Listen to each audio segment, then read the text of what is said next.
It's a real game changer in terms of their ability to get information about the types of disasters that they face and how they can better prepare themselves and protect themselves. Equal access to justice is a core American value. In each episode of Talk Justice, an LSC podcast, we'll explore ways to expand access to justice and illustrate why it is important to the legal community, business, government, and the general public. Talk Justice is sponsored by the Leaders Council of the Legal Services Corporation.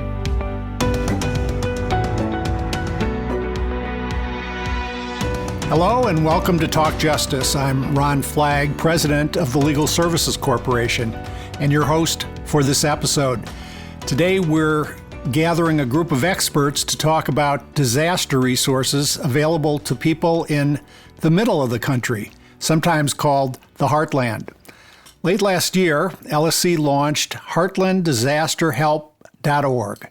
The website is designed to empower residents across 10 states in America's heartland that have faced significant flooding, windstorms, extreme heat, and wildfires over the past decade. The site has tools that help users assess their disaster risk, gather information about specific disasters, and available recovery support. And it also provides a directory of local organizations that may be able to help them, including legal aid offices. As our discussion today will demonstrate, legal services are a critical component of a comprehensive approach to disaster recovery and preparedness. Let me introduce our guests.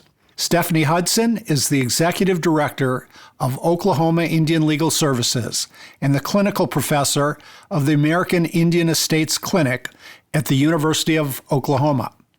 Shirley Peng is a Managing Attorney and the Debt and Finance Unit Director at Legal Aid of Nebraska. David Bonebrake is Deputy Director in the Office of Program Performance at the Legal Services Corporation, and David oversees our projects relating to natural disasters. Helena Cawley is the Head of Business Development and Legal at First Street Foundation, an organization that seeks to make climate risk information accessible to the public. Helena, my first question is for you. Can you tell us more about riskfactor.com and the data that your organization collects and shares? Yes, absolutely. Thanks, Ron, and thanks for having me today. So riskfactor.com is a software platform that provides physical climate risk information for every property across the United States. So what we've built over the last 7 years or so is a way for any individual or any business or government agency to type in an address and understand what is the risk to that particular property from a variety of different climate-related perils over a 30-year timeframe. So if you're interested in understanding the risk to your home or your community, you simply go to the tool and you can see how for example, risk of flooding in a, let's say, 1 in 100 year type of flooding event, how it will change over a 30-year timeframe because of some of the impacts that we're seeing from a changing climate. Similar to things like extreme heat. What is a local hot day in your neighborhood today? And what is that going to look like 30 years from now as the climate continues to change and extreme weather events continue to increase? Wow, that's a powerful tool. Where do you get your data? Well, we have a lot of really, really smart people, smarter than I am, who are helping us build out these models. So we have a team of climate scientists that work with us to create our proprietary models. And we've also gathered some of the best scientists across the country as well to help inform that. So we have some partners that help us build out these models as well. And we use a lot of freely available data like the tools from NOAA and from the U.S. Forest Service. And then we also partner with some folks as well to purchase some data that can help input information into our models and help us create these climate risk models for every property across the United States. Well, as I said, that's a powerful tool. David, could you share with our listeners Heartland Disaster Help's mission and what that website offers? Sure. Thanks, Ron. So Heartland Disaster Help builds on the great work that the Risk Factor is doing and the First Street Foundation is doing that Helena just described. So what Heartland does is it's a free tool available in that 10-state region in the Midwest. And it was a tool we developed at Legal Services Corporation. We were able to launch it late last year. And we really do consider it a game changer for people who are in this heartland region, which is essentially states in the Midwest and then kind of going into the Great Plains and Big Sky regions of the country. Those are the initial states we're working with here. But it's a real game changer in terms of their ability to get information about the types of disasters that they face and how they can better prepare themselves and protect themselves. And I think what's truly special about the site is, in fact, this risk model that we are able to use from Risk Factor. So this allows us to create a very simple website where a user goes to the main page, they enter their address or another address in their community, and they get very easy to understand, quantifiable, hopefully actionable information about the disaster risks to their individual property. Along with that, they get information at a general level about what are good preparedness activities that they could take on, including things that are no or low cost, those sort of sweat equity things that sometimes don't really cost anything other than your time, but allow you to be a lot better positioned should a disaster strike. And so we're really excited about it. The typical use case is an individual going there to assess their own property, but it is available for other properties in the community. So, for example, if someone is considering renting and may have in the back of their mind a certain property has a flood risk, or maybe it's on the outskirts of town and there's a wildfire risk, they can just enter the address of that property too and get that same type of information to hopefully help them make better decisions in light of the increasing risk of all these disasters that we're seeing across the country. Obviously, I have a proprietary interest in saying that Heartland Disaster Help is a terrific website as well and very helpful. I want to pivot to Shirley and Stephanie. I think historically, when we think about floods or wildfires or earthquakes or hurricanes, we don't necessarily think of calling a lawyer to help or legal aid. But in fact, legal aid plays a really critical role in helping people respond to disasters and helping with disaster preparedness. So, Shirley, some listeners might not associate states like Nebraska with natural disasters. You don't get hurricanes and maybe a wildfire here and there, but not as many as in the farther western states. Could you talk about the disasters that Nebraska faces and how your organization, Legal Aid of Nebraska, provides services to disaster survivors? Absolutely, Ron. Well, in Nebraska, tornadoes are a big natural disaster. In 2014, we had twin tornadoes in Pilgrim, Nebraska, and we definitely deal with lots of flooding. The last catastrophic flooding happened in March of 2019. Nebraska also has droughts and extreme heat, severe thunderstorms during the summer, straight line winds, winter weather. We just yesterday, the National Weather Service in Omaha issued its first ever snow squall warning. And snow squall is a sudden intense burst of snowfall and gusts of winds that leads to whiteout conditions. So yesterday it caused dozens of crashes on multiple highways.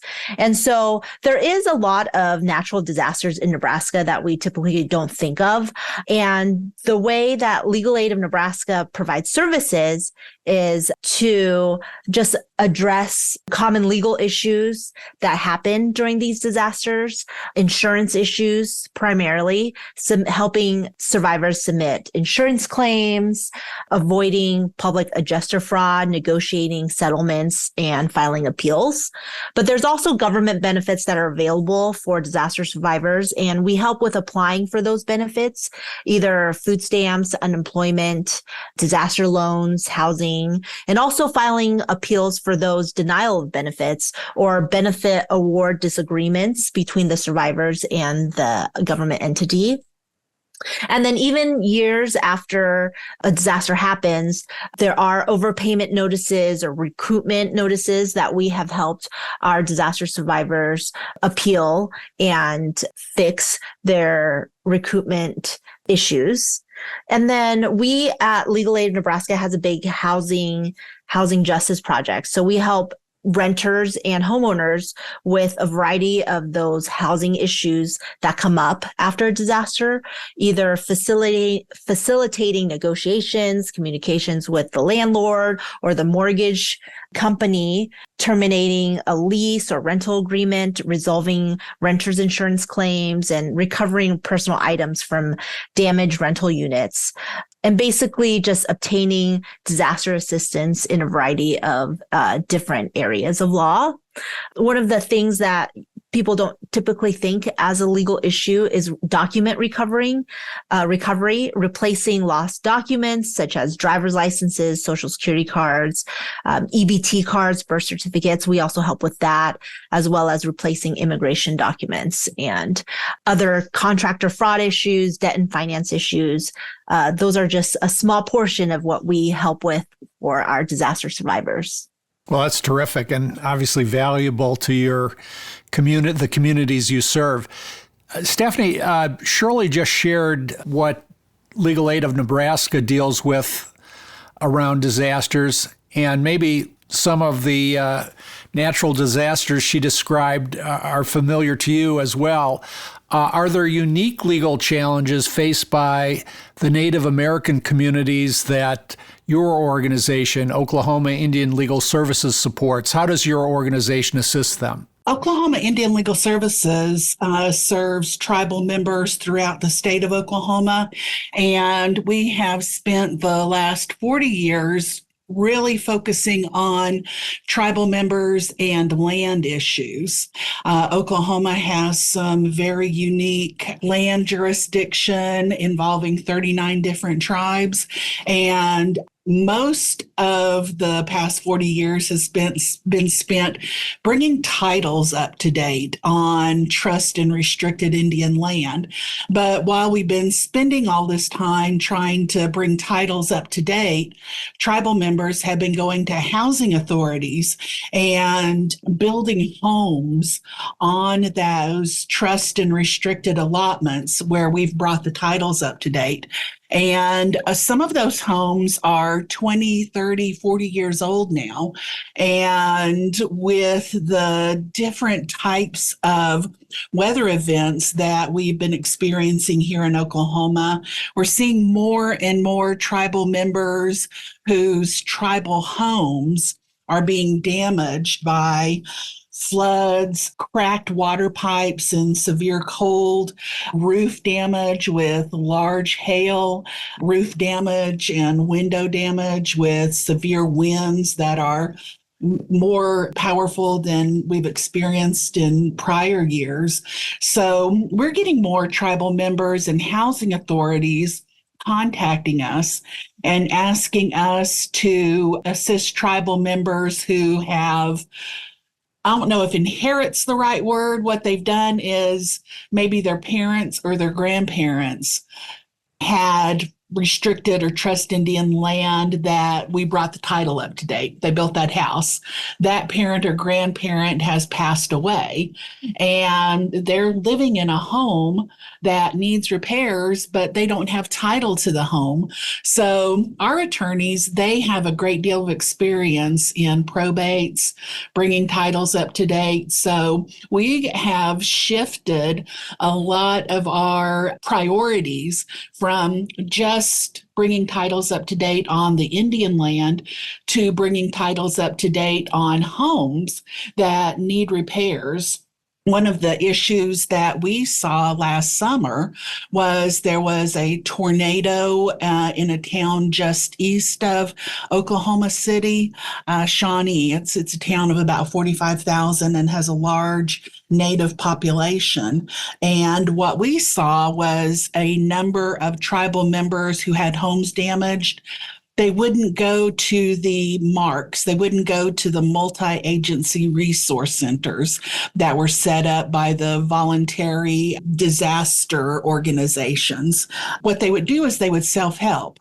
Families would get together and they would repair each other's roofs, and they wouldn't seek out help from the agencies that were available to provide assistance.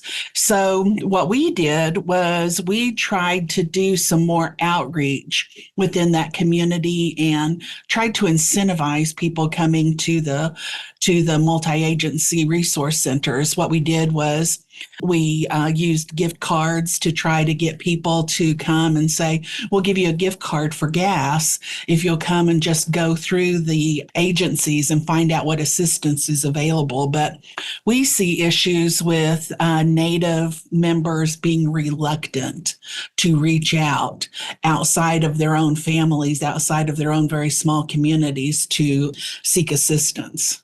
Well, Stephanie, that's terrific too. And I think your comments as well as Shirley's underscore the fact that the menu of service offerings that the legal aid programs around the country provide changes, and it changes given the needs in the communities you serve, and you've got to be responsive. And Shirley mentioned weather phenomenon. I believe it was a snow squall that hadn't been seen in Nebraska for many decades, and you've got to be nimble enough to deal with the problems that the people you're designed to serve are actually feeling.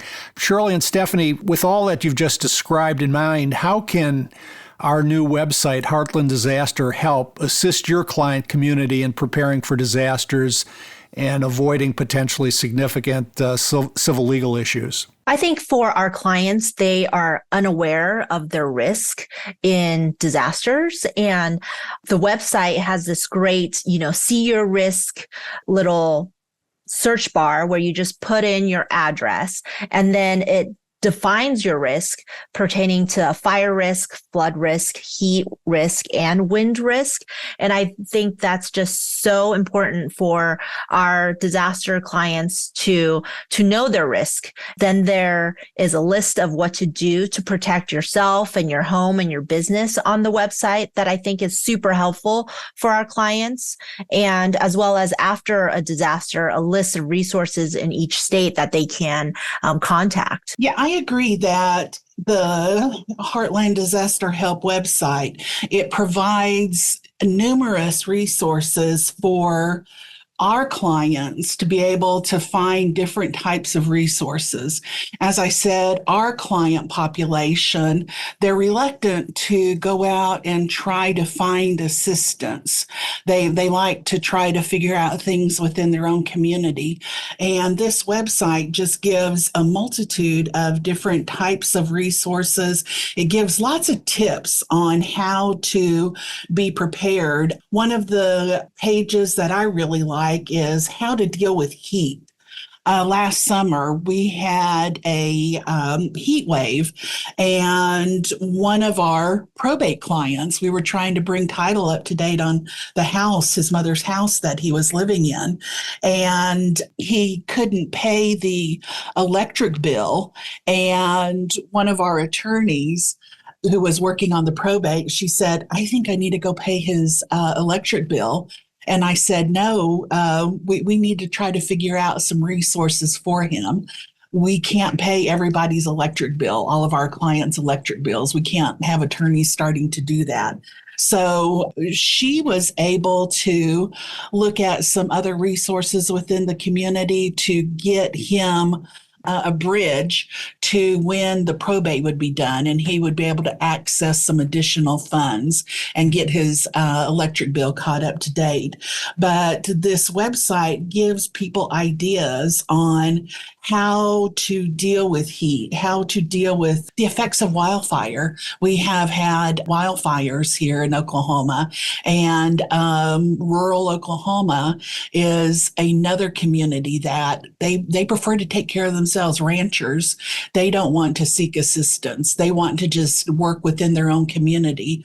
And this website gives ideas on where to get assistance, but it also gives ideas on self-help also. If you're a type of person who doesn't want to go get assistance, it gives great ideas on self-help also. I just find this website to be extremely useful, a useful tool for our client population. Well, thanks. And I think both of your comments underscore the fact that the website, Heartland Disaster Help, really empowers individuals to provide themselves self-help, but also empowers legal aid staff to help people. I mean, none of us, I would guess, can project precisely what risks any particular property faces. You might be able to guess or generalize, but this is a tool that enables individuals as well as legal aid staff to more precisely identify risks as well as ways to mitigate those risks. Helena, I'm interested in what trends are you seeing with riskfactor.com? What does the data tell us about the rates of disasters that are impacting this central region of the country? Yeah, so there are a few sort of key areas that we're seeing in this specific area, in the Heartland area, that we're seeing some alarming trends over the next 30 years. The first and foremost is with respect to flood risk. In the area specifically, the predominant type of flood risk is really driven by precipitation, right? And that heavy rainfall that we're starting to see, and that's increasing over time, is also leading to not just flooding in and of itself, but it's also overflowing the rivers in certain areas nearby. And so what we've seen is that climate change is making 100-year rainfalls more common. They're happening, some research that we've put out is saying they're happening in some places more like 1 in 10-year events. So we're starting to see them happening more and more frequently. And so in areas like Kansas or Arkansas or Oklahoma, we're seeing heavy rainfalls really increasing the flood risk in those areas. And then we're also seeing more severe river flooding along places like the Mississippi River, where we recently saw a 1,000-year flood event in St. Louis just within the last couple of years. So flood risk is one of the kind of predominant risks that we're seeing as an area of concern. Another area that we've been tracking is with respect to extreme heat. And I know this was mentioned previously as well. And for me, been really eye-opening to listen to my colleagues here to hear about some of the individual stories of how is extreme heat actually impacting the day-to-day lives and livelihoods of some folks in this area by simply being able to pay for their electricity bills and things like that. And these types of issues are really going to increase over the next 30 years. The Heartland area is in an area that we've kind of coined as the extreme heat belt across the United States. So it's an area of the country that is expected to see heat indices grow to over 125 degrees over the next 30 years, which currently and previously we'd only seen temperatures like that in places like Death Valley, but we're starting to see it move to other areas across the country as well.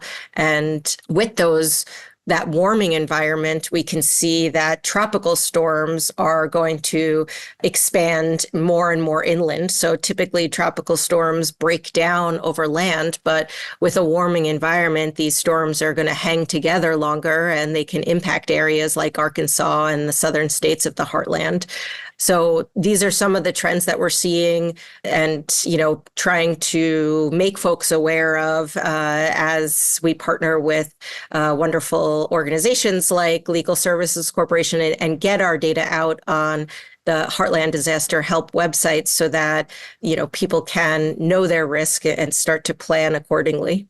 Shirley and Stephanie, I talked a moment ago, and you did, about the dynamic nature of legal aid's portfolio of services. How do your organizations prepare for and respond to the evolving legal needs caused by the disaster trends that Helena just described? Well, we're definitely doing more work on the probate side in response to the growing needs following disasters. So transfer on death deed clinics, we started those in April of 2022. We did 2 of those clinics that year, and then 3 of those transfer on death deed clinics in 2023, with more planned for this year. And then on a broader scale, Legal Aid of Nebraska was one of the first disaster relief projects that incorporates legal issues into the disaster framework that already exists in each state. And so right now we're also mentoring other legal aid programs to establish their own disaster relief projects so that other states are prepared to respond to legal needs elsewhere as well. We're going to come back to collaboration in a moment, but a key concept for effective disaster preparedness, relief, and response is collaboration. Stephanie, how does your organization respond to the evolving legal needs caused by these emerging disaster trends? Well, one of the disasters that isn't a natural disaster, but it's a disaster that a nation dealt with recently was the pandemic. And we go out into the community, go to community centers and go into community centers and meet with elder tribal members.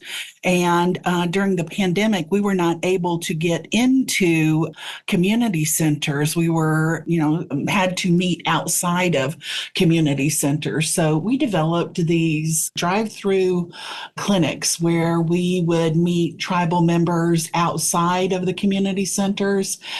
We would have a station set up outside, and we would allow them to come drive through, and we would provide them legal advice. We did will preparation. We provided them with bags, plastic bags that we really encouraged them to put all of their legal documents into, because we were scared that they were going to, during these natural disasters, floods, rain events, wind events, that their legal documents would get wet.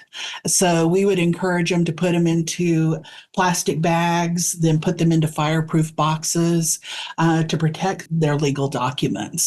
Out of that drive-through legal clinics came a legal services corporation through disaster funding, through congressional appropriations for disaster.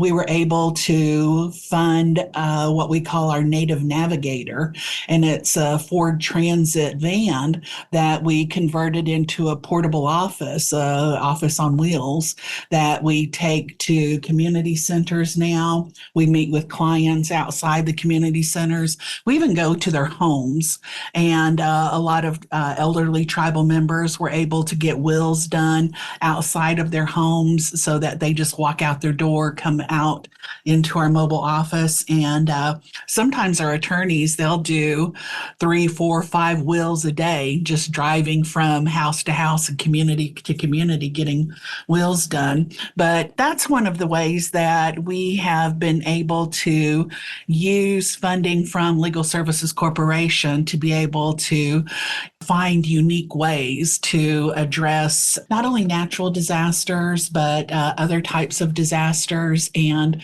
we plan to use that Native Navigator if there's other type of natural disasters, if there's a tornado, if there is a flood event and a mark is set up, then we'll be able to just take the Native Navigator out and go meet with clients right there on the spot in the community where the disaster occurred. Well, and that is a terrific innovation, the Native Navigator, the mobile office that you described. And I would add that it's really an innovation that has become spread throughout the country. It's tremendously useful during disasters when other communication means and other transportation means may be difficult, but even in so-called normal times, to bring legal services to remote areas of states and territories that are nowhere near a legal aid office, this brings legal aid to where people are. And that's a key strategy that all of the programs that LSC funds tend to follow.